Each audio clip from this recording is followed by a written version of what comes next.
All right, everybody, welcome back for another deep dive. Yeah, excited for this one.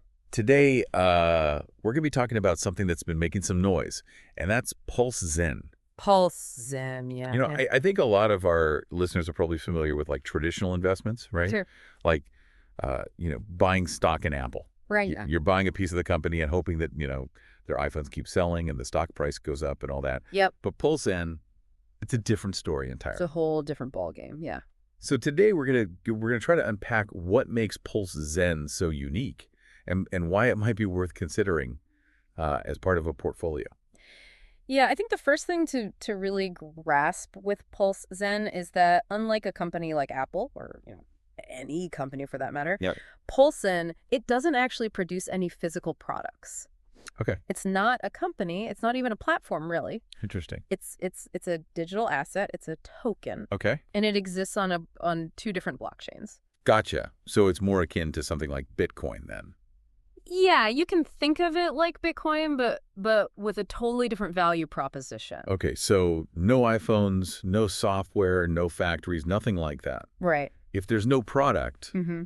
what are people actually investing in them? Where does the value come from? That's the $1 million question right there, and that's what makes Pulse Zen so interesting. Okay. You see, its value is tied to this unique system they have called Pay It Forward. Pay it forward. Pay it forward.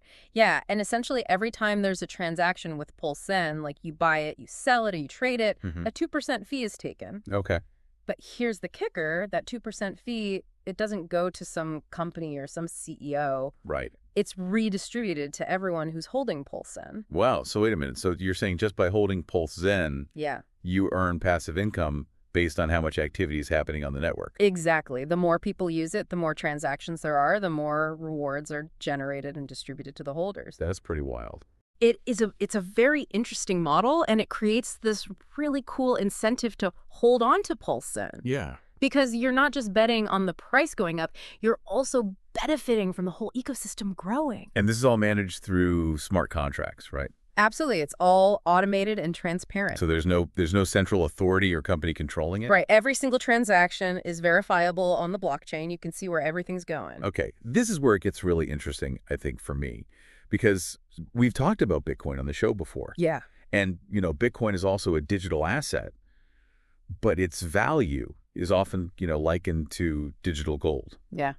right? Scarcity, security. Right. So how does Pulse Zen's value proposition stack up against something like that? You hit the nail on the head there. Bitcoin and Pulse Zen, they both live in that world of digital assets, Mm-hmm. but the reason people invest in them is very different. Okay. Bitcoin is about holding this scarce asset, this digital gold, if you will, as a store of value. Mm. Pulse Zen, on the other hand, it's about being part of an active network. Right. And potentially benefiting from its growth through these rewards that are generated. So it seems like we're talking about two very different approaches to investing within the digital asset space. Exactly. With something like Apple stock, your returns depend on the company's performance, the market, conditions, the economy, Yeah. all that. Right. The wider market. Yeah. But with Pulse Zen, the potential return, it sounds like, is tied to how much activity is happening within its own little ecosystem. Yeah. And holding becomes like a key part of the strategy. Absolutely. And that's one of the big appeals of Pulse Zen for a lot of people, is that potential for passive income just by holding it.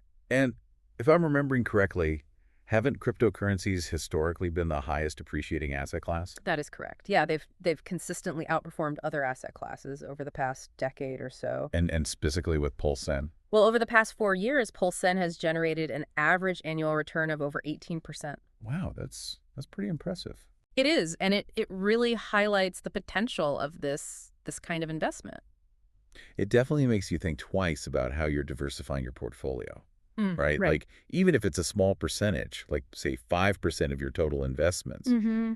allocating some of that to assets like Pulse Zen could potentially yield some pretty amazing returns. And that's why it's so important to, do your own research and consider all your options. Exactly. Because the traditional ways of investing, they're not the only ways anymore. Right. There's a whole new world of digital assets out there with all sorts of different opportunities. It's fascinating to see how this idea of, rewarding holders based on network activity is starting to emerge and maybe even gain some traction. Yeah. Do you think this is a model that we could see becoming more common in the future?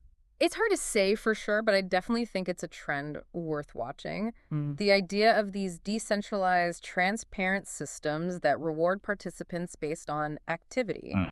It's gaining traction. And Pulse Zen, it's a really interesting example of how this model could potentially play out in the long run. Definitely something to keep an eye on. Yeah, for sure.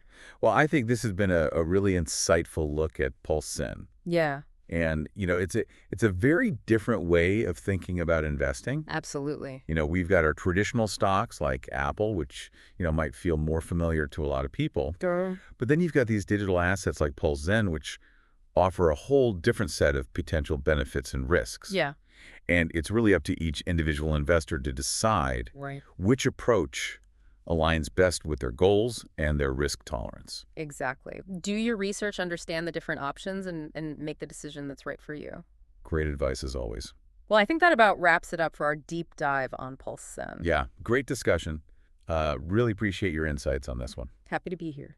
And for all of our listeners out there, be sure to tune in next time for another deep dive, See you then. where we'll be exploring the ever-evolving world of investing in finance. Until next time. Take care, everybody. Bye. Bye. Bye.